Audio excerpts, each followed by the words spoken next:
Well, hello. It's really lovely to see the names appearing on the side of the screen, and just welcome to our webinar.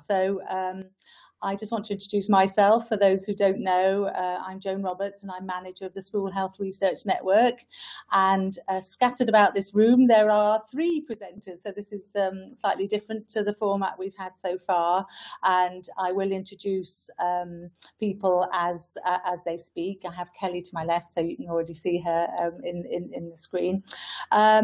Just to say to those of you who haven't joined the webinar before, we have the format is that we'll have presentations, and if you look to the bottom left of your screen, you will see right at the bottom it says send to everyone, but if you actually press that, you can if you want to type a question at any point when people are presenting, you can actually just send either to everyone or to send to presenters. So if you just want me to see it, and I can read out your question.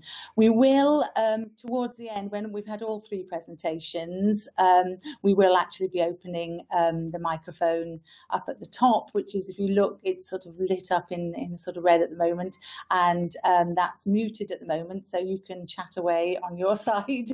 We won't hear you, but then if you have a microphone, that will be unmuted at the end, and you can ask questions verbally. So that's the format. We're going to have three short presentations, and we're going to look at, oh, sorry, I've already gone wrong, so I'll just go back to the previous slide. We're looking at how we've been using the data from your student survey and school environment questionnaire that you all kindly have filled in. For those of you who've been on the network since 2013, we've got two rounds of that, and for those who joined in 2015, just the one. And just to show how valuable that is, we've actually now got research studies coming through, so we'll be feeding these through to you in webinar form, but we're also going to have some research briefs, and we'll be sending two of the three research briefs the moment the webinar finishes, and those are easy to read resumes of the research. The third one, because we're waiting for publication date, as soon as that happens, then you'll get the last one as well. So what I just want to do before we go is before we get going, is sorry, I don't know whether I'm pressing things they're too sensitive. Just to remind you, so the student survey, you'll, I'm sure, remember just what sorts of things that are happening in your school that your students responded to. And then the school environment questionnaire, which is looking at, you filled it out, just one person from the school, to say what you're doing in terms of your priorities, the curriculum and the policy. And research can make use of both of those, so they're both equally valuable. Just a reminder, 2013 Shern survey, that was built around the Health Behaviour School Age Children survey, and Welsh Government led on this. They're the national representative for the HBSC, but then the research project student data was linked with school environment questionnaires, and that included 67 schools and 7,376 students. Since then, we've had another round, and you'll see the responses are much greater, because if you remember, it was only one class per year group 2013 survey, but in 2015 we wanted your schools to have the most rigorous data, so you could send through as many pupils as you wanted. So 35,000 plus responses, and we had information from both, 83 schools where we had both pupil and school environment data. And so it's nationally representative, and obviously it's a huge data set, so it's incredibly valuable. So just to move on, I'm going to introduce Kelly, who's sitting to my left, and she's going to talk about physical activity and sedentary behaviour in young people in Wales, and this was based on the 2013 data. So thanks ever so much, Kelly, and as I say, if you want to type away any questions, then do, and we can share them either at the end or during your presentation. That's lovely. Okay. Brilliant. Thank you very much, Joan. Good afternoon, everyone. So as Joan said, I'm Kelly, and I'm going to be presenting just some of our findings back to you, which a team of people here at Decipher have completed earlier in the year. So just today, I wanted to touch on the whole process of why we chose this particular topic, what we actually aim to find out with our research, how do we go about carrying out the research, and I guess more importantly for you listening is what were our main findings and what do these actually mean for your school. So this particular piece of research was concerned with physical activity and sedentary behaviours of young children in your schools. So first of all, as I'm sure many of us are aware, physical activity is linked to many health benefits. And as you can see, it includes a reduced risk of cardiovascular disease, and it aids normal growth and development for young people. And again, it's involved in weight maintenance. As you can see, it's a key determinant of energy expenditure. On the reverse of that, we're also concerned with sedentary behaviour. And when we think of sedentary behaviour, we're talking about any sitting or lying down for long periods of time. So I guess for us, it could be being sedentary at our desks. And for children, it could be being sedentary at home on the sofa, playing video games, for example. It's important to note, however, that sedentary behaviour is associated with heightened risks of poor health outcomes. So, for example, increasing your risk of type 2 diabetes, weight gain, and these are regardless of how active an individual is. So if somebody is active for 3 hours in their day and they go home and sit there for 5 hours, actually there are still health risks associated with sitting on the sofa. As you can see in the little bubble marks, it's currently recommended that children are at least 60 minutes active every day of the week. And it's been shown that if children or young people are sedentary for more than 2 hours a day, that's linked with these poor health outcomes. So hence promoting both physical activity whilst reducing sedentary behaviour should be a dual priority for everyone. So what is the importance of the school setting? Well, school-based interventions within this particular area of research are important for a number of reasons. So firstly, children do spend the majority of their youth being based within the school setting, and this is actually a period of time where health behaviours become entrenched.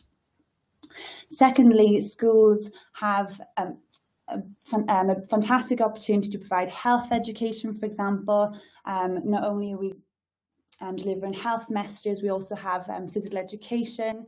So it's a real opportunity for us to improve health at the population level.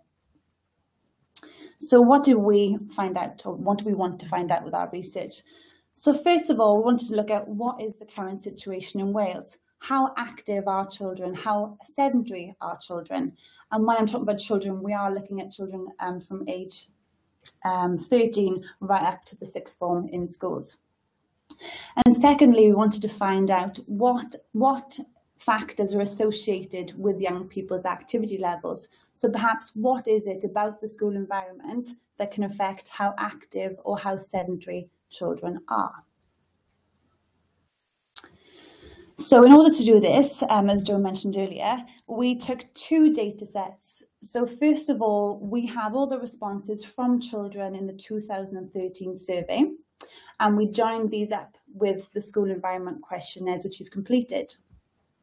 In terms of the particular data we looked at in the surveys, so from the children, we looked at self-reported levels of physical activity.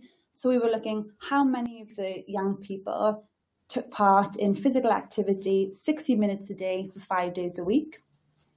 In terms of MVPA, so that's moderate to vigorous physical activity, which is when a children says, I was out of breath or I was getting sweaty.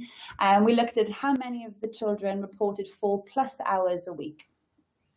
In terms of sedentary time, that's a combination of questions. So children were asked, how often do you watch television, or how many hours a day do you watch television? How many hours a day do you play video games, for example?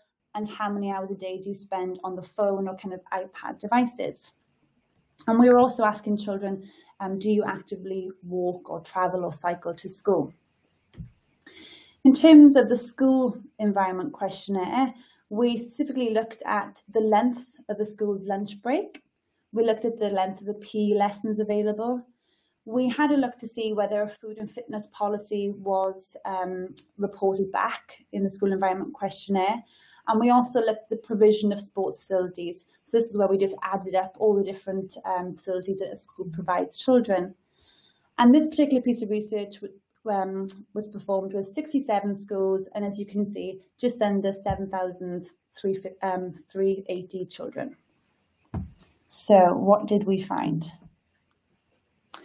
So I've split the findings up into 2 areas for us. So first of all, we'll look at the physical activity findings. So in terms of how many children are actually active 5 days a week for 60 minutes, as you can see, there are 40% of children are physically active.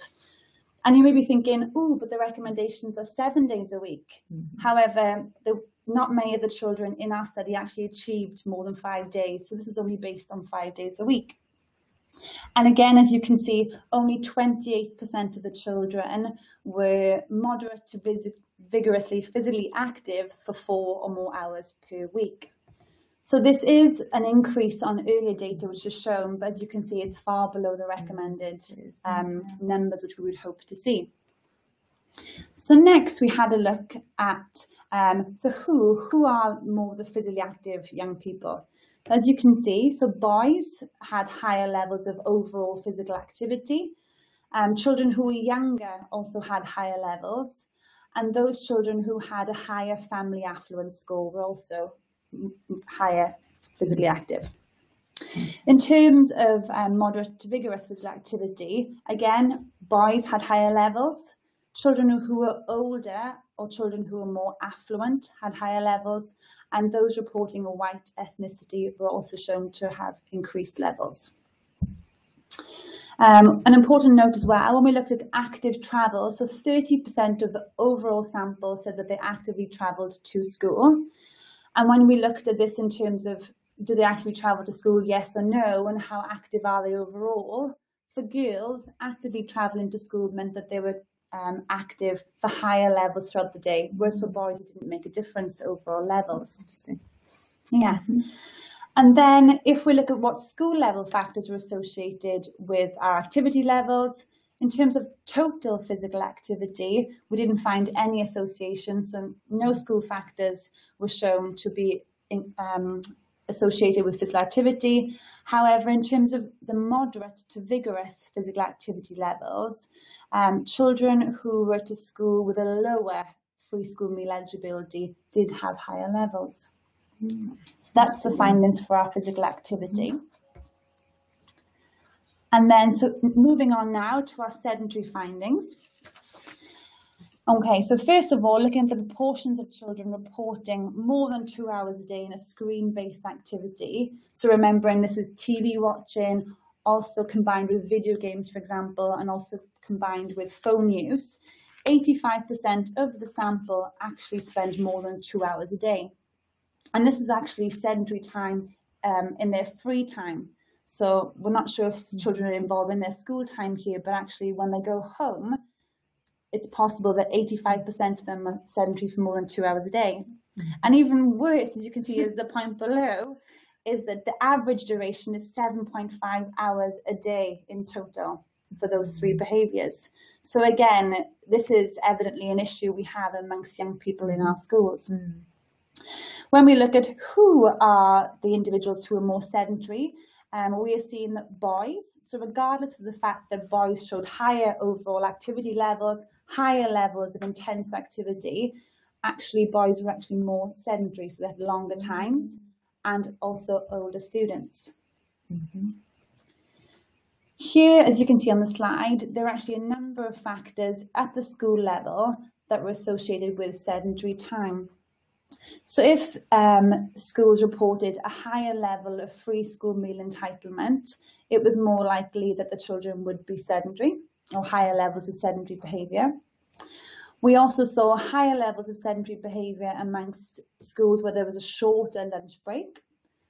We found that if there was a greater provision of sport facilities and if there was longer time in PE lessons, boys in particular showed that they had higher levels of sedentary behaviour. So here perhaps we're seeing that we could speculate on our findings that the more active the boys are in school, so all their total activity, but then actually they're going home and in their free time they are being more sedentary. That's interesting. And it's important to remember, Heather, that we are reliant upon self-reported data here. So it would be more accurate if we could have activity monitors, but we need to take the findings with that in mind. So what do the findings mean for your school? So as we've shown, a significantly large proportion of young people are not only inactive, but they're also sedentary. Mm-hmm. So these are particular areas which we should be trying to target together. So how can we do this? Our findings perhaps show that we should be looking at gender-specific approaches. So perhaps we should be looking at promoting active travel for girls in particular, for instance. If boys are being active in the day, then what can we do in terms of trying to educate them perhaps on their sedentary behaviours, perhaps when they're going home? And lastly, there is a need to make families aware of their role. What role can they play in influencing children's activity and sedentary behaviours? So as I mentioned, young people may compensate for this increased activity level in school when they're going home out of hours. So again, it's trying to tie in this role with the school and the family environment. Well, that's really, it's really interesting, and there are some really core issues, aren't there, for particular schools, and also in how we sort the day. And maybe when we open up the questions right at the end, if anybody has any comments on the sort of sharing with parents, because I know some schools are starting to do that with their data, so that might be quite an interesting concept to talk about. But thank you, Kelly. This is a whistle-stop tour of 3 bits of research, but obviously you'll get the research brief, and there's all, at any point you can get in touch with us in the future with any questions. So perhaps at that point we can hand over to Brit, who is the other side, and she will suddenly appear very shortly, or she did when we practiced. There she is. There's Brit.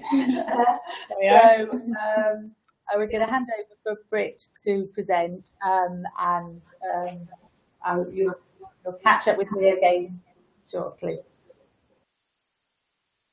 Hello, everybody.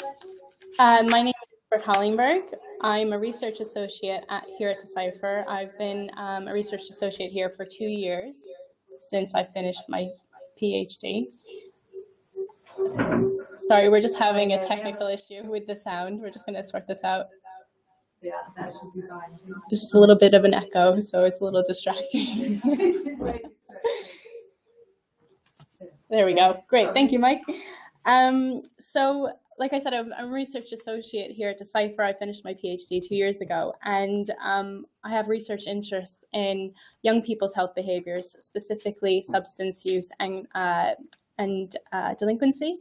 And today I'm going to present findings from a paper I recently published with colleagues here using the data from SHRN, and it's looking at school smoking policies and their association with student smoking, cannabis use, and e-cigarette use. So, as many of you are probably aware, schools play a really important role in shaping young people's health. One of the ways that schools can do this is through implementing school policies. So school policies help demonstrate a school's ethos by showing acceptable and unacceptable ways for staff and students and others that are in the school, the ways that they should behave. And a good example of this is a school smoking policy, which I'll talk about a little bit more in detail in a second. But so if you think about 20 years ago, smoking wasn't as, what we'd like to say, denormalized as it is today. In that it's something that was generally more acceptable to do back then. Many of you will remember possibly that smoking in public wasn't as regulated, so you could smoke in pubs or clubs, and in places where children were often present, like playgrounds and public areas. A previous study using data from Welsh schools collected in 1998 found that there was a strong link. Sorry, I'll go back one slide. So that found that there was a strong link between schools that had a strong smoking policy, and this was a policy that applied to everyone in the school, wherever they were, or wherever they happened to be in the school, and lower levels of smoking amongst their students. So today smoking is more denormalized. It's not generally acceptable to smoke anywhere, and well, just anywhere, and smoking isn't really seen as the norm anymore. So we wondered whether school policies would be important for students smoking still, especially given that smoking rates among students have reportedly dropped in recent years. Also, smoking tobacco is often seen as a gateway into smoking cannabis, and there are also there's an increasing number of students experimenting with e-cigarettes. So both cannabis use and e-cigarettes are possibly not seen as denormalized as tobacco use. So we were also interested in understanding whether smoking policies had like a knock-on effect on other substance uses, such as cannabis use and e-cigarette use. So what we did, we used data from the 2013-14 survey and the accompanying school environment questionnaire. And we looked at students in year 7 to 11 and their responses to questions on their responses to questions on cigarette use and e-cigarette use, as well as cannabis use. From the school environment questionnaire, we were also interested in information about school smoking policy. And we classified school smoking policies in 3 ways. We determined whether a school or not had a weak policy, which was that there was no written policy in place, a moderate policy, which was a written policy in place, but it did not apply to everyone in all locations in the school. And we looked at whether the policy was strong, which was a written policy that was in place and it applied to everyone in all locations throughout the school. Schools also stated which year groups that had received tobacco, drug, and alcohol education and whether they offered tobacco cessation initiatives. We investigated whether the strength of a school smoking policy was related to students' use of tobacco, e-cigarettes, and cannabis. And in total of 7,376 students from 67 schools took part in this. So, key findings. The graph on your left with the 3 red bars shows how many schools reported having a weak, moderate, or strong smoking policy. And as you can see, about 39% of schools had a strong smoking policy, but 44% had a moderate policy, and 17% had a weak policy. Now, the graph on your right shows the change in the percentage of schools with strong smoking policies in the past 20 years. So the bar in blue actually comes from the study that I mentioned earlier on that was conducted in 1998. And that found that 16.4% of schools had a strong policy. And the bar in the red here on the graph on the right shows that in the current study, this had increased to a much higher rate at 39.4%. So as you can see, there's more schools in Wales at the moment with strong smoking policies. This slide shows the results of student substance use. So the graph on the left shows the percentage of young people that currently smoked or had ever used an e-cigarette. Well, sorry, let me start again. The students that had currently smoked, the students that had ever used an e-cigarette, and the percentage of students that used cannabis in the past month. And as you can see, a higher percentage of students were reporting e-cigarette use than having smoked cannabis and smoking tobacco. The graph on the right shows the percentage of 15-year-olds who reported cigarette use, again in 1998, compared to the current study. So the blue bar there shows I think it was about 20% of 15-year-olds reportedly smoked daily back in 1998-99, whereas today it's down to 5%. So it's quite a dramatic decrease in 20 years. On to some other findings. We did some fancy statistics that I'm not going to go into detail about, but just to note, in summary, we found that there was no association between the strength of a school's smoking policy and the proportion of students who currently smoked or had an e-cigarette. Students in all year groups were less likely to have used cannabis in the past month if their school had a moderate strength policy in place.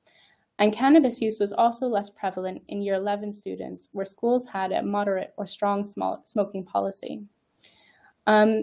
Additionally, more provision of tobacco, alcohol, and drug use education was associated actually with an increase in the likelihood of cannabis use.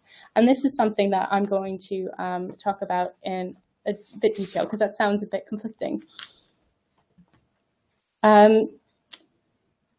So, an issue to bear in mind, students reported their own substance use, but we're not sure if their answers were accurate, if they were in fact true representation of the substance use or not.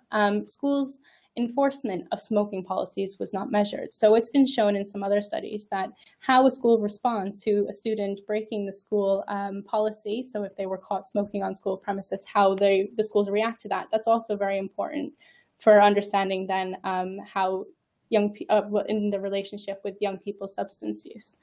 The relationship between cannabis use and more comprehensive substance use education might reflect what we like to call a reverse causality, whereby schools that recognize a problem with student cannabis use are increasing their education in response to this. So in summary, society is increasingly seeing not smoking as the norm, particularly in spaces where children are present. In contrast to the past when smoking rates were higher, it might make therefore little difference now if schools ban smoking through their smoking policies on or near school grounds, because the smoking prevalence rate is so low to begin with, so it might not have much of an effect. Saying that, schools should probably continue to implement strong smoking policies because of their potential effects on other substances such as cannabis. And that is, I think, me. Yeah, thanks. I'll turn off my camera. Hello, I'm back. I think I have a microphone. Yes. Thank you, Britt. That's really interesting. I mean, it brings out a number of sort of thoughts, which perhaps we'll just catch up briefly on after everybody's spoken. But you know, came to mind that just shows those changing health issues and the value of having data every 2 years to sort of track these things. So the next presentation by Ellen, who's magically appeared by my side, moves on very well from what Britt's been telling us about. So I'll hand over to you, Ellen, and maybe we'll sort of catch up on a few questions after. Great, thank you, Joan. So my name's Ellen De Lacy. I'm a PhD student here in Decipher, and I'm going to present to you today a new bit of research around electronic cigarettes. So we looked at use among young people using the latest data from the School Health Research Network survey. We looked at links to other substances such as cannabis, tobacco, methadone and laughing gas. And then we also looked at the sequencing of e-cigarettes and tobacco. So we looked at which one, whether e-cigarettes or tobacco, which one young people started, and then what did they go on to use, whether they went on to use e-cigarettes and tobacco. So I'm going to share a bit more of that information with you today. So just to start, I'm going to go over a little bit around what we already know, because e-cigarettes still are very much an emerging public health issue. So I thought it would be useful to give some bit more background information before I went into what we found out. So first of all, we know electronic cigarettes, as we call them, they're very much handheld devices, delivering nicotine, generally water-based vapor. They've been in the UK since around 2007, so they're still very, very new, and research is catching up really with what young people and adults are doing around e-cigarettes. Public Health England commissioned a report last year which said that e-cigarettes were 95% safer than tobacco. This is quite a controversial figure in the way it came about, but perhaps give you an idea of what people think e-cigarettes are in relation to tobacco. We know at an adult level that e-cigarettes have some impact on smoking cessation. So in England, in the University College London, they run a survey which runs every 2 months. And they interview and they ask adult smokers around what they're doing in terms of giving up smoking. And we know that there is some impact on e-cigarettes for adults in smoking cessation. However, we are concerned around what e-cigarettes mean for young people, whether they're a new route into nicotine addiction or what is actually happening. However, what we do know so far is that young people are experimenting with electronic cigarettes, and then they are starting to regularly use e-cigarettes. So I think we need to look further into that and see what's happening. So this is quite a busy table, but I wanted to show you this because it just gives you an idea around some other surveys at a UK level to show you what's going on and what we found 2 years ago with some of the work that Britt presented. So surveys have mainly asked young people if they have ever used electronic cigarettes, so if they just used it once. So as you can see, that's around 12% for all the UK surveys over the last couple of years. If we then look to more regular use, so some of the surveys didn't ask this, but of those surveys that looked at more regular use, they tended to focus on monthly use as opposed to kind of either weekly or daily. And as you can see, it's still quite low. And this was, over the last couple of years. So we can see kind of about 1%, 1 to 2% regular use amongst young people. So it still remains quite low. Just onto the product, it's still fairly new. And as you can see, there's been quite an evolution of the product over the last few years. So I did type in the evolution of e-cigarettes into Google. You can see the picture with the monkey and the e-cigarettes below, so you can see how it's very much changed from a product that looked very much like a cigarette to something that I would say looks very much not like a cigarette anymore. So it's quite chunky.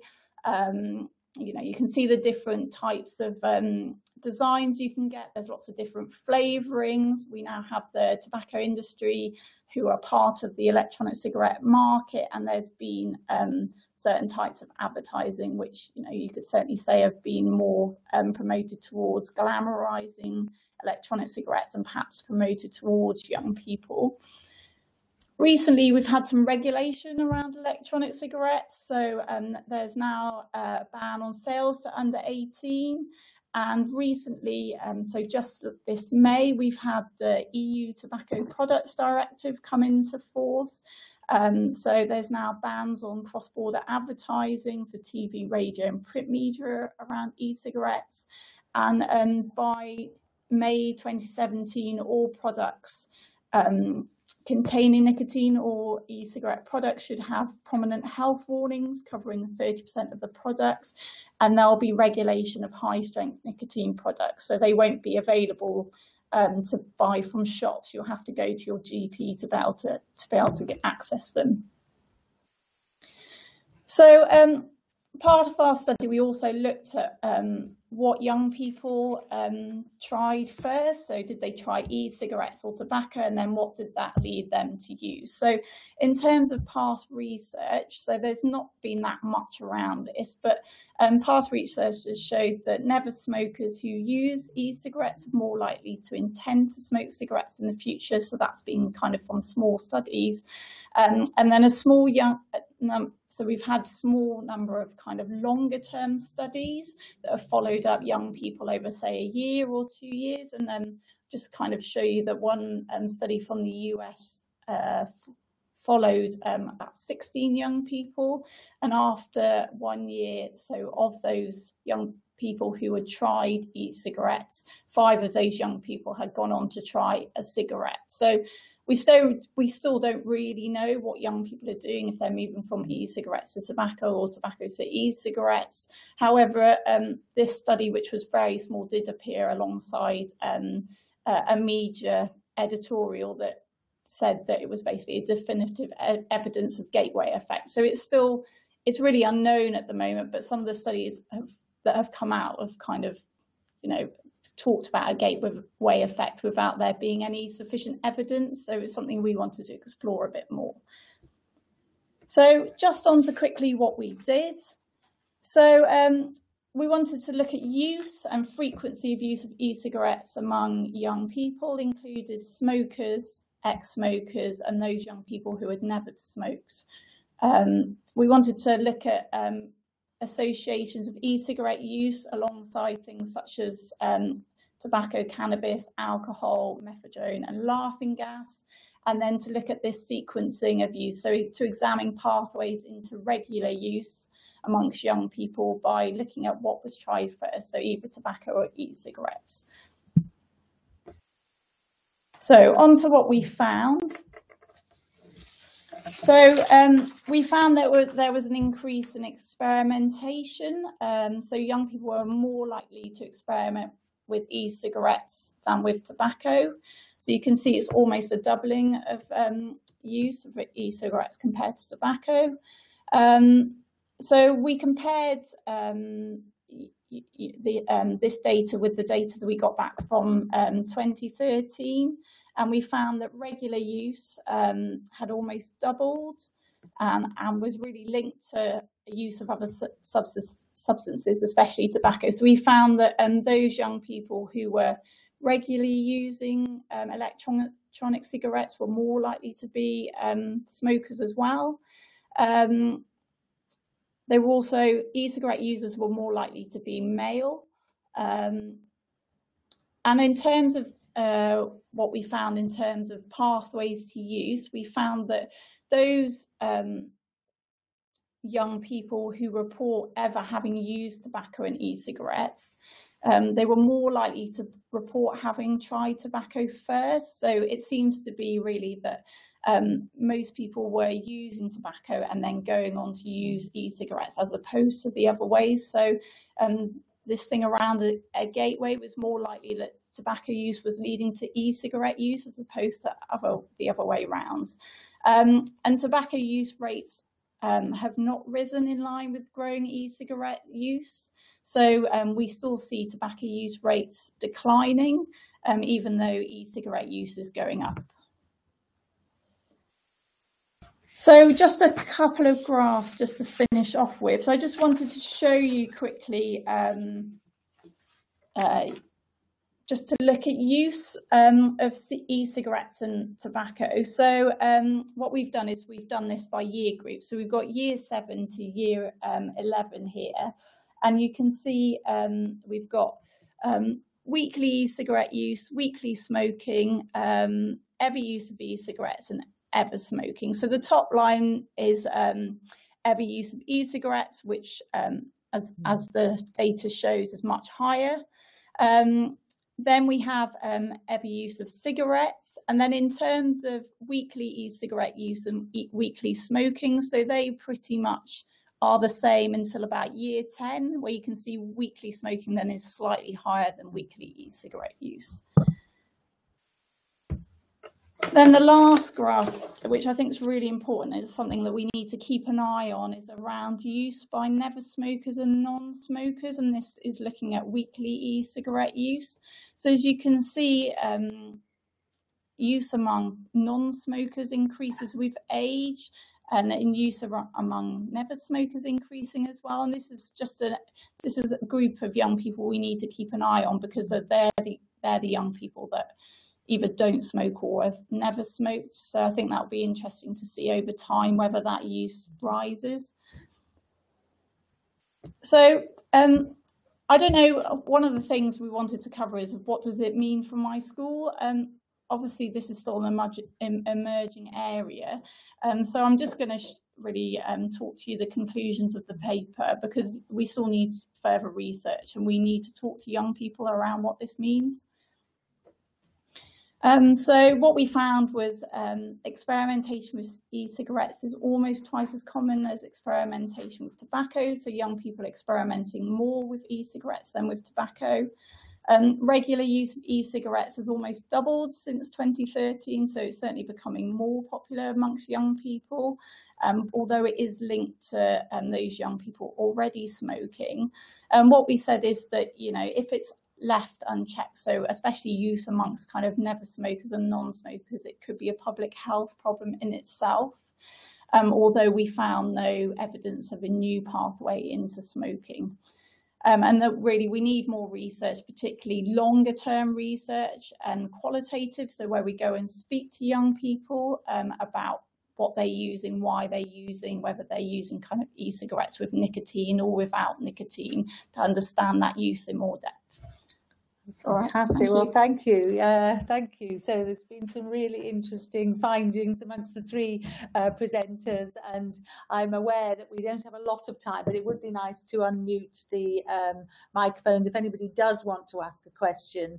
You know, they can do that, but you can also type if you don't quite feel up to chatting. You can certainly type. So all attendees are muted and may unmute themselves by pressing *6. I mean, just a couple of points. We now see everybody, so yeah. Point to me, I just think it's just so clear.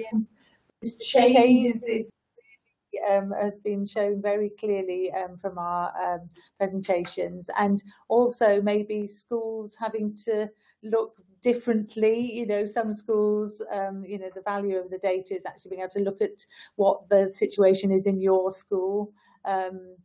So, you know, it was very interesting, wasn't it? The increase, Ellen, the increase in e-survey, in e-cigarette use compared to cigarette use. It was very clear from your graphs. Yeah. And I mean, I guess in some schools, you know, would that be different? I mean, it'd be interesting for people to go back and look at their data, won't it, to see what. Yeah, I think. Yeah, what that's. Obviously, because there's such a big link with tobacco use and other substances, is if schools have slightly higher levels of tobacco use, then they are more likely to have e-cigarette users. But obviously that maybe doesn't account for some of the experimental users. So maybe young people just using it once, because that's so much higher than it's almost double than tobacco. So yeah, I think it would be good for schools to understand their young people, to see what they're doing. And we've had a question here for Kelly. So why, Kelly, do you think that there's a relationship between school level free meal entitlement and then that level of exercise, and particularly sort of moderate to vigorous exercise? Yeah, that's a very good question. So one mechanism that could speculate is happening here.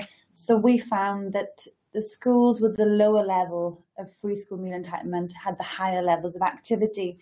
So perhaps that's showing that maybe if schools have more, perhaps these are more affluent schools, and these children have a higher number of opportunities to be active throughout the school day and in their community.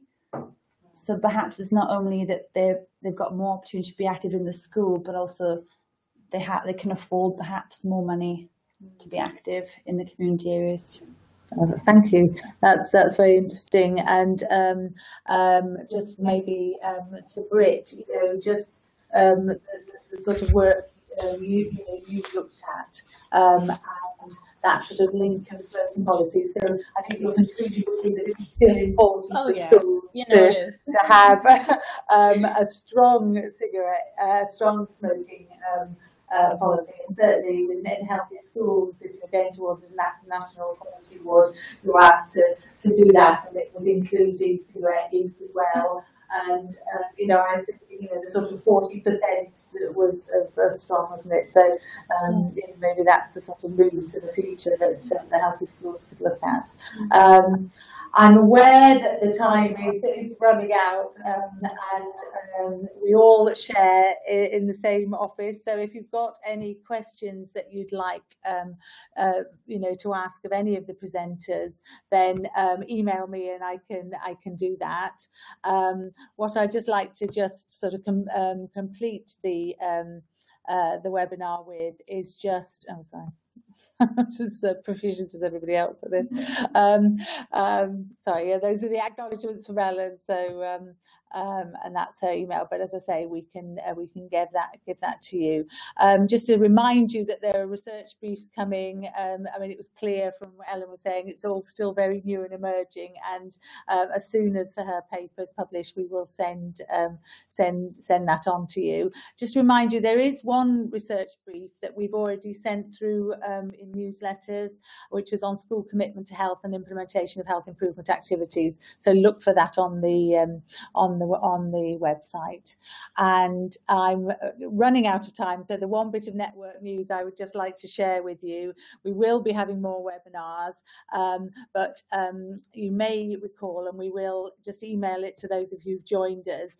Gillian and I have sent out a questionnaire just to find out what you're doing with your data, the student health and health reports that you get.